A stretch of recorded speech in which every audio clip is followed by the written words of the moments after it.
بسم الله الرحمن الرحيم بسم الله الرحمن الرحيم يا أيها الذين آمنوا إذا نودي للصلاة من يوم الجمعة فاسعوا إلى ذكر الله وذروا البيع ذلكم خير لكم إن كنتم تعلمون فإذا قضيت الصلاة فانتشروا في الأرض وابتغوا من فضل الله واذكروا الله كثيرا لعلكم تفلحون۔ مومنوں، جب جمعے کے دن نماز کے لیے اذان دی جائے تو خدا کی یاد یعنی نماز کے لیے جلدی کرو اور خرید و فروخت ترک کر دو اگر سمجھو تو یہ تمہارے حق میں بہتر ہے۔ پھر جب نماز ہو چکے تو اپنی اپنی راہ لو اور خدا کا فضل تلاش کرو اور خدا کو بہت بہت یاد کرتے رہو تاکہ نجات پاؤ۔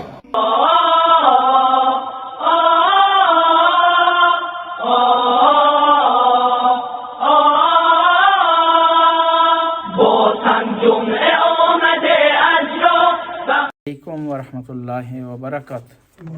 رب اشرح لی صدری ویسر لی امری واحلل عقدۃ من لسانی یفقہوا قولی۔ رب ادخلنی مدخل صدق واخرجنی مخرج صدق واجعلنی من لدنک سلطانا نصیرا۔ جیسے کہ آپ کے علم میں پہلے خطبے میں ہم تقوی الہی سے متعلق بات چیت کرتے ہیں، خداوند تعالیٰ نے انسان کی ہدایت کے لیے انبیاء بھیجے، کتابیں نازل کی اور انسان کو عقل سلیم سے نوازا۔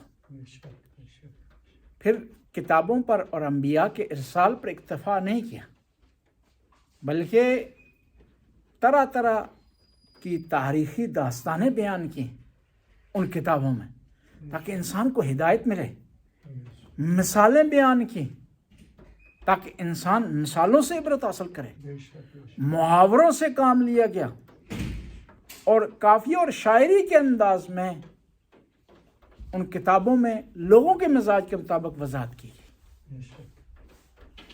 اسی سلسلے میں نبی کی احادیث بھی داستانیں بھی بیان کرتی ہیں، محاورے بیان کرتی ہیں، مثالیں دیتی ہیں، اور اچھے انسان کی جہاں کہیں سے ایک مثال ملتی ہے اس کو بیان کر کے لوگوں کو سمجھانے کی کوشش کی جاتی ہے۔ تو انہی مثالوں میں نبی کریم ارشاد فرماتے ہیں انی احب من الصبیان خمسہ، میں بچوں کی 5 خصوصیات کو بڑا پسند کرتا ہوں۔ ویسے نبی بچوں سے بڑا پیار کرتے تھے، بڑی محبت کرتے تھے۔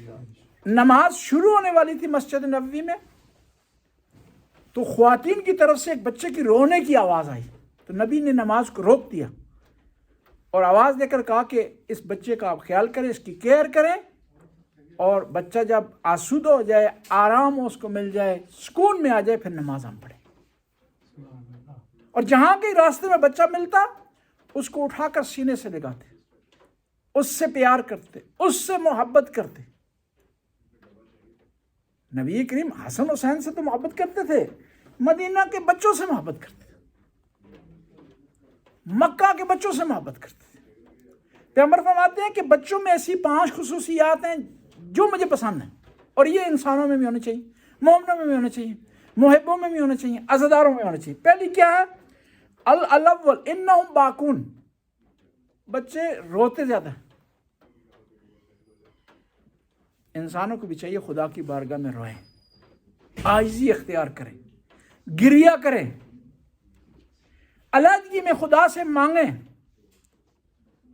اور اپنے پروردگار سے مانگنے میں کبھی ہچکچائیں نہ۔ دنیاوی آدمی سے اگر آپ مانگتے ہیں نا، کسی عام آدمی سے، دوسری دفعہ آپ کو فون نہیں اٹھاتا۔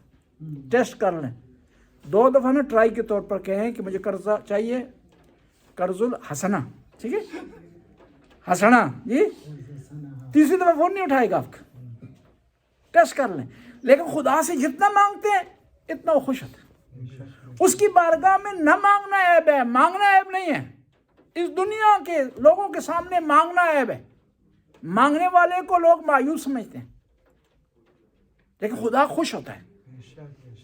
پہلی خصوصیت بچوں کی یہ ہے کہ کیا روتے ہیں، یہ اچھی کوالٹی، رو کر مانگتے ہیں، رو کر اپنا مطلب بیان کرتے ہیں، رو کر درخواست کرتے ہیں، تو ہمیں بھی چاہیے کہ گریہ جو اپنی زندگی میں اس کو ایک حصہ رکھیں، ایک حصے کے عنوان سے. جہاں قرآن ہم پڑھتے ہیں، جہاں ہم تلاوت کرتے ہیں، حدیث کی کتابیں پڑھتے ہیں، تاریخ کی کتابیں پڑھتے ہیں، وہاں نماز کے ساتھ ساتھ کوئی ایسا ٹائم رکھا جائے جہاں اپنے پروردگار سے رو کر آپ بات کریں. اور آج کل کے ماہرین نفسیات بھی کہتے ہیں کہ جہاں صحت کے لیے بعض اوقات ہنسنا ضروری ہے، خوش رہنا ضروری ہے، وہاں صحت کے لیے بعض اوقات رونا بھی ضروری ہے، تاکہ انسان اپنے اندر کو خالی کر سکے. اس کے لیے آرام کا سبب بنے، سکون کا سبب. آپ مجلسوں میں آتے ہیں نا تو مصائب کے بعد روتے ہیں تو آپ کو ایک دفعہ بعض کو سکون ملتا ہے، گویا کہ آپ نے کوئی پریکٹس کی ایسی جس کی وجہ سے آپ کے روح کو سکون ملا ہے، آپ کے نفس کو سکون ملا ہے. ایک خصوصیت بچوں کی یہ کہ وہ روتے ہیں. دوسری الثانی علی التراب یجتمعون، وہ مٹی سے کھیلتے ہیں، غرور نہیں ہے، گھمنڈ نہیں ہے ان میں، عاجزی ہے ان میں، انکساری ہے ان میں. اس لیے حکم ہے یہ نا کہ سجدہ مٹی پر کیا جائے، کسی اور چیز پر سجدہ جائز نہیں، کیونکہ اس میں عاجزی پائی جاتی. اور ایک اور چیز ہے، یہ مٹی جو ہے نا، کہ آپ چاہیں یا نہ چاہیں ایک دفعہ میں جانا ہے اس میں. جیسے ابھی سے اس سے مانوس ہوں، اس سے عادت کریں. ابھی جو ہے یہاں پر میں ایک آدمی مجھے بتا رہا تھا کہ انہوں نے باڑنے آگے میں بچوں کے لیے ضروری ہے کہ مٹی کے ساتھ کھیلیں تاکہ ان کا بدن جو ہے وہ عادی ہو مٹی سے، اور ان کی جو دفاعی سسٹم ہے بدن کا نا، اسے امیونٹی سسٹم کہتے ہیں نا، وہ مضبوط ہو. پیغمبر فرماتے ہیں بچے جو مٹی سے کھیلتے ہیں، یہ ان کا مٹی سے کھیلنا، عاجزی اختیار کرنا، یہ کیا ہے؟ مجھے پسند ہے. الثالث یختصمون من غیر حقد، لڑتے ہیں لیکن کینہ نہیں رکھتے، اپنے دل کے اندر نہیں رکھتے، انتقام کا نہیں سوچتے، دشمنی کو بڑھاتے نہیں ہیں. بات گئی، رات گئی اور بات گئی. کئی دفعہ ان بچوں کی وجہ سے والدین جھگڑ پڑتے ہیں، بچے آپس میں پھر دوبارہ صلح کر رہتے ہیں، آپس میں مل جل رہتے ہیں، پیار و محبت بڑھ رہا ہوتا ہے. پیغمبر فرماتے ہیں کہ یہ اچھی خصوصیت ہے، مومنوں میں بھی ہونی چاہیے، بڑوں میں بھی ہونی چاہیے، کہ کیا کریں؟ ان کے دل میں کینہ نہیں ہونا چاہیے. کہیں انسان جب اکٹھا ہوتا ہے، مل بیٹھتا ہے، اتار و چڑھاؤ ہوتا ہے، کہیں کسی کی بات کوئی کاٹ لیتا ہے، کہیں بغیر مقصد کی بات کرتا ہے، اگلا مائنڈ کر جاتا ہے، کہیں آپ دیر سے آ گئے ہیں، کہیں آپ جلدی آ گئے ہیں، بازیں کسی کو پسند نہیں آئی، آپ کی خوبی کو دیکھ کر کسی کے دل میں حسد آ گیا، اس نے ایک بات کر دی ہے، تو بات وہیں ختم ہو جائے. یہ مومن کی نشانی ہے، وہ دل میں کینہ نہیں رکھتا. اور یہ کینہ دل میں رکھنا یہ منافقت کی علامت ہے. اور اگر آپ کسی سے آپ کو مشکل ہے نا، فوراً بیان کر دیں اس کے سامنے کہ آپ کی یہ بات مجھے اچھی نہیں لگی، آپ نے مجھے اس پوائنٹ پر تنگ کیا، میری اذیت کا سبب بنا ہے. اور اسے بھی چاہیے کہ وہ معافی مانگ لے، اسے بھی چاہیے پھر معاف کر دے، معاملہ وہیں حل ہو جائے. میں ہمیشہ کہا کرتا ہوں 2 چیزیں آپ سیکھ لیں، آپ نا پریشانیاں ختم، ٹینشن ختم. معافی مانگنا کی جرت آپ میں ہو، اس کے لیے جرت چاہیے، بہادری چاہیے. اور دوسرا معاف کرنے کی بہادری آپ میں ہو، اور تہ دل سے معاف کریں. یہ نہیں کہ زبان سے معاف کریں اور دل میں کینہ رکھیں، یہ صحیح نہیں. بس یہ بچے جو ہے ان کی خصوصیت ہے کہ دل میں کینہ نہیں رکھتے. اور مومنوں کو بھی چاہیے کسی سے متعلق دل میں کینہ نہ رکھے. میں اس دن بھی عرض کر رہا تھا کہ اسلام نے اکٹھے ہونے کی بڑی تاکید کی ہے، مل بیٹھنے کی تاکید کی ہے، رابطے میں رہنے کی تاکید کی ہے، ایک دوسرے کو فون کرنے کی تاکید کی ہے، ایک دوسرے کی بیماری میں عیادت کے لیے تاکید کی ہے. اجتماع کی بہت زیادہ تاکید ہے. اور جب اجتماع ہوتا ہے تو اس میں ظاہر ہے بعض پرابلم بھی ہوتی ہیں، ہر اچھے کام کے کچھ سائیڈ ایفیکٹ بھی ہوتے ہیں. اس سائیڈ ایفیکٹ سے بچنے کے لیے ساتھ اسلام نے کیا کی ہے؟ ایکسٹرا دعائی دی ہے کہ آپ نے کیا کرنا ہے؟ اکٹھے ہونا ہے لیکن غیبت نہیں کرنی، اکٹھے ہونا ہے لیکن تہمت نہیں لگانی. کٹھے ہونا ہے, اونچ نیچ کی وجہ سے کینہ نہیں رکھنا آپ نے, تاکہ یہ جو کٹھے ہونا ہے یہ آپ کے فائدے میں اور نقصان میں نہ ہو. جی یہ نہ ہو کہ کٹھے ہوئے نماز کے لیے, باہر گئے ہیں تو کپڑے پھٹے ہوئے ہیں, جھگڑا ہو گیا جی. ایک مومن نے کیا کہ چھریاں تقسیم کر دی ہیں, یہ بجائے کہ اس کو مسئلہ حل کرے, وہ اٹھا ہے دراز میں آگے اس نے چھریاں تقسیم کر دی. گھر پہنچے ہیں, کپڑے پھٹے ہوئے ہیں, جو ہے وہ بال بکھرے ہوئے ہیں, پسینہ آیا ہوا ہے, خراشیں پڑی ہوئی ہیں. تو زوجہ محترمہ نے سوال کیا کہاں سے آ رہے ہیں؟ تو کہیں عبادت کر کے آئے ہیں جی, یہ خدا کو یاد کر کے آئے ہیں جی. تو اسلام نے کہا اکٹھے ہوں لیکن پیار اور محبت کی پوائنٹ پر, تاکہ یہ اکٹھے ہونا آپ کے لیے مفید ثابت ہو. یہ نو کہ آپ کو دوائی تو آپ نے لے لی, دوائی تو اس کا اثر تو نہیں ہوا, اس کے سائیڈ ایفیکٹ ہو گئے. ہمارے ایک دوست تھے نا, وہ کہتے تھے جو بھی میڈیکلز کی میڈیسنز ہیں نا, ایک بات یقینی ہے کہ کوئی ایک نئی بیماری لگا دے گی. یہ بات یقینی ہے, وہ جس بیماری کے لیے میڈیسن کھا رہے ہیں اس کے بارے میں یقین نہیں ہے کہ وہ ٹھیک کرے گی آپ کو, اس بیماری کو ٹھیک نہیں کرے, لیکن یہ ضرور ہے کہ آپ کا جو ہے کوئی ایک نیا مسئلہ پیدا کر دے گی. یہ نہ ہو کہ یہاں اکٹھا ہونا دعائی کے طور پر استعمال کیا جا رہا ہے, ثواب کے لیے, صحت کے لیے, وہ مقصد حاصل نہ ہو. دوسرا مقصد جو ہے ساتھ ایک نیا جو ہے وہ کیا کہتے ہیں, کٹا کھل جائے جی. صلوات پڑھ لینا بس.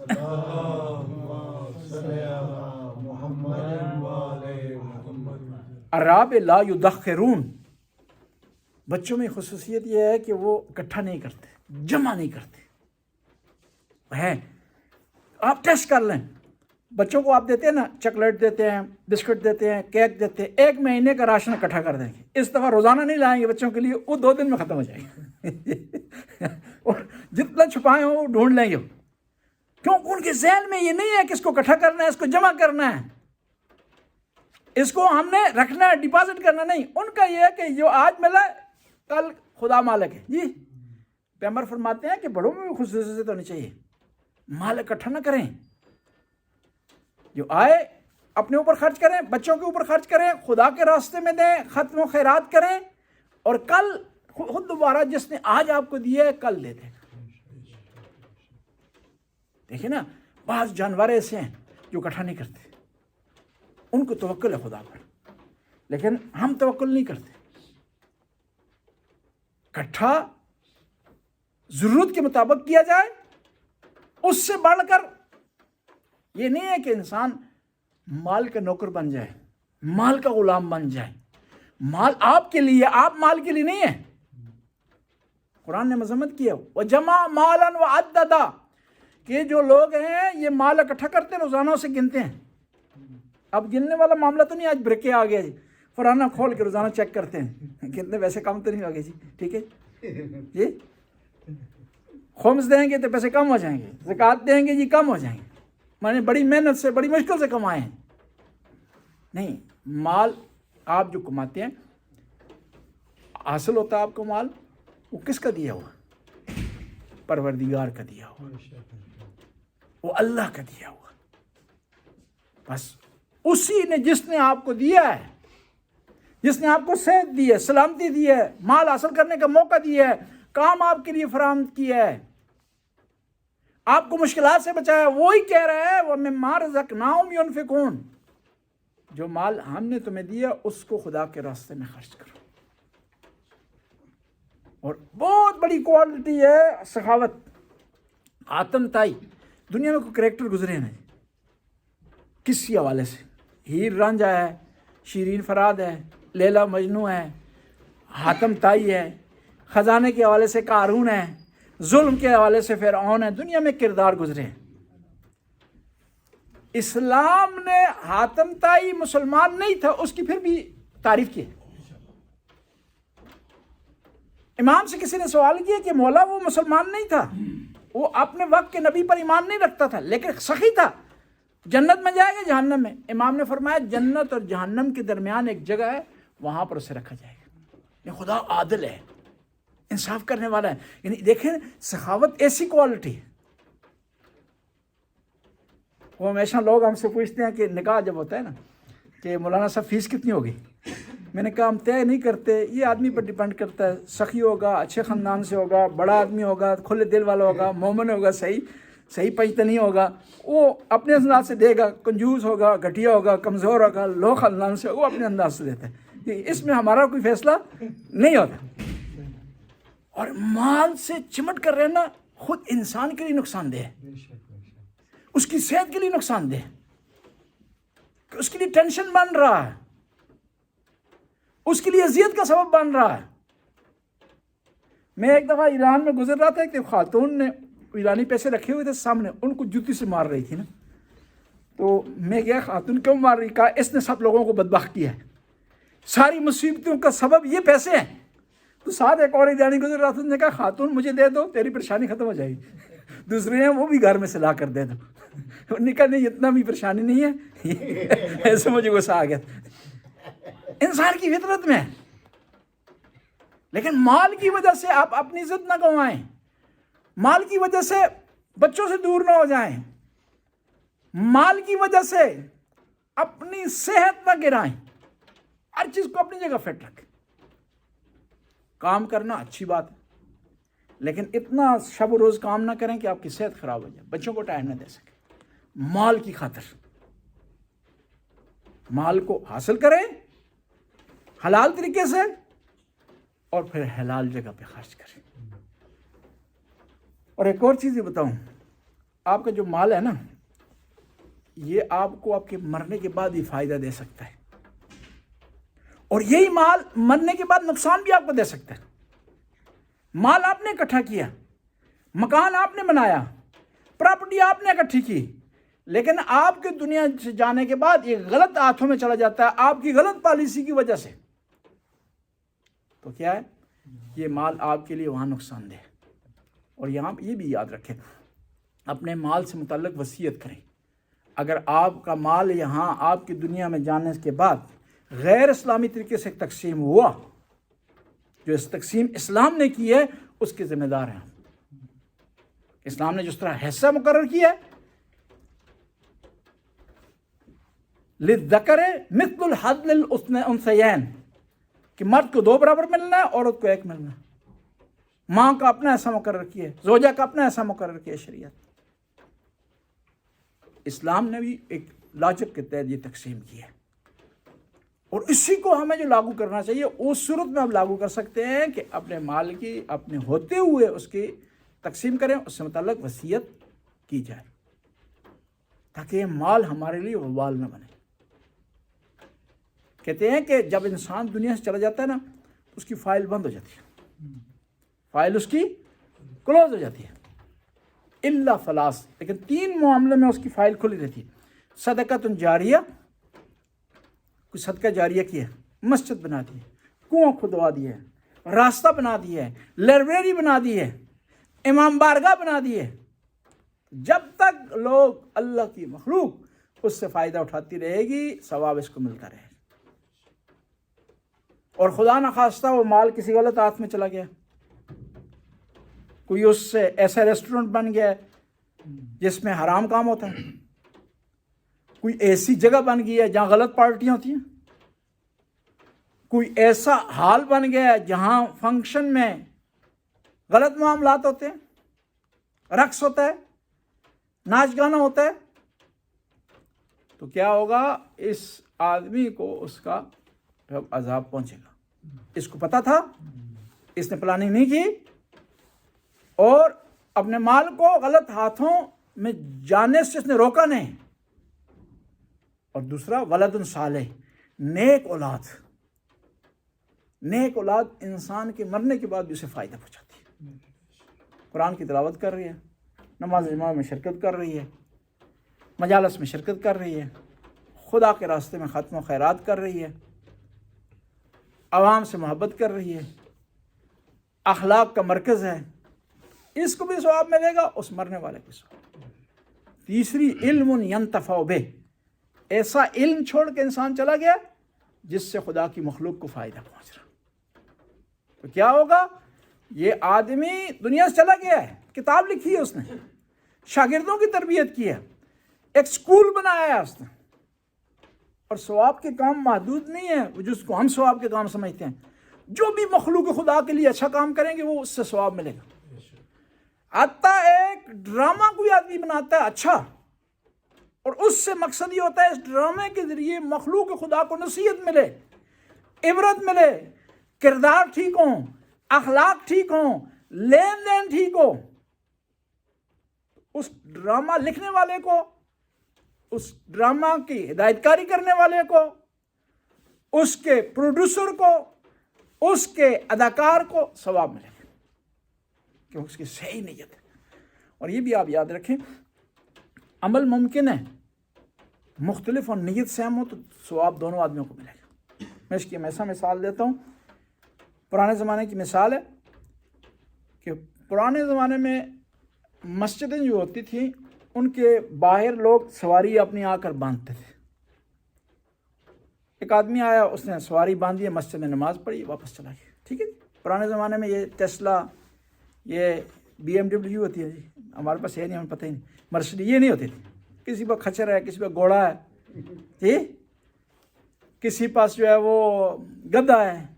یہ چیزیں ہوتی تھی پرانے زمانے میں. یہ بیل بعض لوگ استعمال کرتے تھے، یاک استعمال کرتے تھے بعض لوگ. تو ایک آدمی مسجد کے باہر آ کر ایک قلعہ ٹھوکتا ہے، ایک میخ بڑی لگاتا ہے.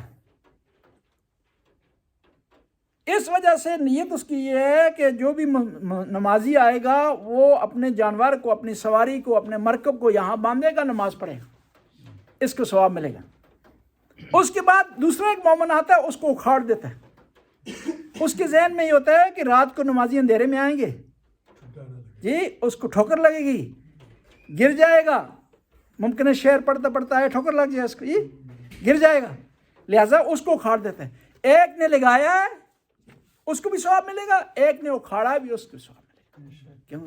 ثواب اور جزا و سزا انسان کی نیت پر ہے.